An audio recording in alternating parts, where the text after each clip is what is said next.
Libreng gamot at serbisyo ang hatid ng Zero Balance Billing Program. Patuloy nga bang naitatawid ang pangakong ito ni PBBM noong nakaraang SONA? Narito ang agenda report ni Pierre Pastor. Ang serbisyo sa basic accommodation sa ating mga DOH na ospital, wala nang babayaran. Isa ang zero balance billing sa mga ipinangako ni PBBM sa SONA noong 2025.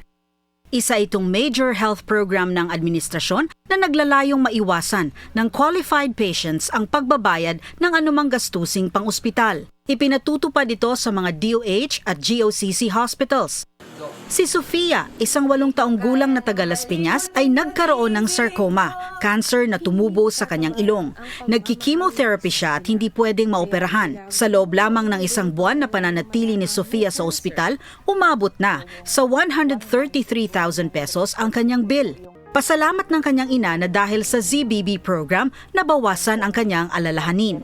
Malaking bagay po kasi, di ba kung wala po yun, hindi namin maano yung anak ko. Dahil sa wala rin po, kapos. Nabali ang buto sa binti ni Leo Roma ng Negros matapos maaksidente sa motor. Umabot ng halos 500,000 pesos ang kanyang hospital bill. Pero na-avail din niya ang ZBB program.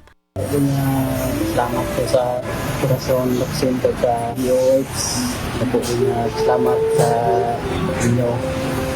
Lang ako napangayon. Sina Leo at Sofia ay 2 lamang sa mahigit 2 milyong Pilipino sa buong Pilipinas na naging benepisyaryo na ng Zero Balance Billing Program. May kabuoang halaga na 135 billion pesos na bayarin sa ospital ang ganap ng sinagot ng pamahalaan. Ang pundong yan ay mula sa PhilHealth, special funds ng DOH at iba pang pondo na nakalaan sa medical assistance. Noong nagsisimula ang programa, may ilang mga nag-aagam-agam na baka hindi ito magtutuloy-tuloy dahil sa pangambang mauubos ang pondo. Pero sinabi ni PBBM sa isang podcast na hindi naman daw niya gagawin ito kung hindi kayang i-sustain. It's expensive. Healthcare is expensive. But what's that money for? It's not to be kept in the bank. It's there to spend so that people can have healthcare for free or cheap. That's the whole point of PhilHealth. Basta't yung pera pumunta sa tama, lahat yan kaya nating bayaran.